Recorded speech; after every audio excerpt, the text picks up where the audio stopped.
12:05 to 12:20 మధ్యలో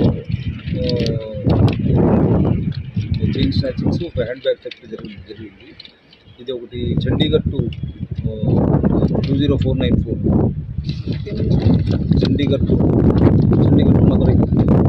అంతకుముందు Howrah to Bengaluru train దాని జరిగింది. నేరం జరిగింది ఈ సిగ్నల్ దగ్గర.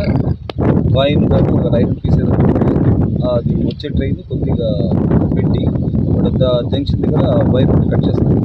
దాని దగ్గర ఈ సిగ్నల్ ట్యాంపర్ అయ్యి కొద్ది స్లో అయిపోయింది. Train next train green orange light చూసుకొని నెక్స్ట్ ట్రైన్ కొద్దిగా స్లోగా అవడం జరిగింది. ఆ ట్రైన్ వచ్చేసి Chandigarh to Madurai 20494 train.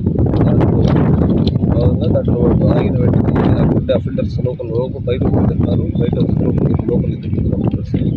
So చేయనట్టు ఇంకో చోట ఇంకో చేయనట్టు తర్వాత ఒక బ్యాగ్లో 4,000 క్యాష్ ఉంది.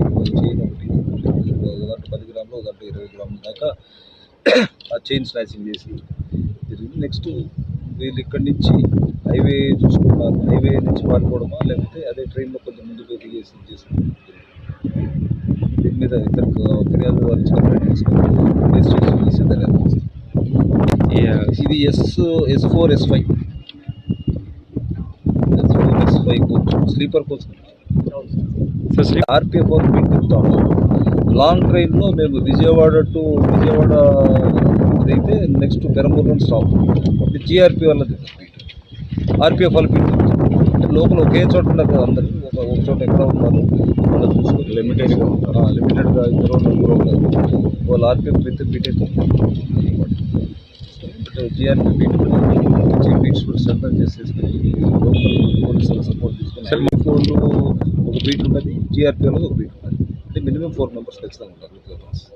సో ఓకే, 2-3 బోగీలు కలిపి ఒక సెక్యూరిటీ కంటిన్యూ తిరుగుతూ ఉంటారు. ఒక ట్రైన్ కంటిన్యూగా GRP ఒక స్ట్రెచ్లో, RPF ఒక స్ట్రెచ్లో తిరుగుతూ ఉంటారు. Thank you.